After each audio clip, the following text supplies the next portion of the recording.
اور جب موسیٰ نے اپنی قوم سے کہا کہ بھائیو، تم پر اللہ نے جو احسان کیے ہیں ان کو یاد کرو کہ اس نے تم میں پیغمبر پیدا کیے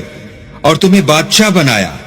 اور تم کو اتنا کچھ عنایت کیا کہ اہل عالم میں سے کسی کو نہیں دیا۔ تو بھائیو، تم ارض مقدس یعنی ملک شام میں جسے اللہ نے تمہارے لیے لکھ رکھا ہے چل داخل ہو، اور دیکھنا مقابلے کے وقت پیٹھ نہ پھیر دینا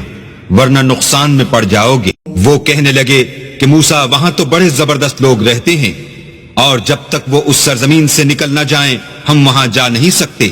ہاں اگر وہ وہاں سے نکل جائیں تو ہم جا داخل ہوں گے۔ جو لوگ اللہ سے ڈرتے تھے ان میں سے 2 شخص جن پر اللہ کی عنایت تھی کہنے لگے کہ ان لوگوں پر دروازے کے راستے سے حملہ کر دو،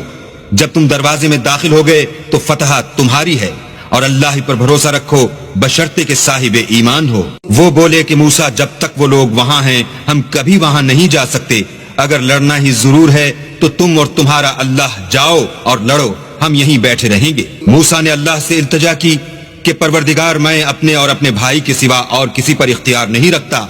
تو ہم میں اور ان نافرمان لوگوں میں جدائی کر دے۔ اللہ نے فرمایا کہ وہ ملک ان پر 40 برس تک کے لیے حرام کر دیا گیا کہ وہاں جانے نہ پائیں گے اور جنگل کی زمین میں سرگرداں پھرتے رہیں گے،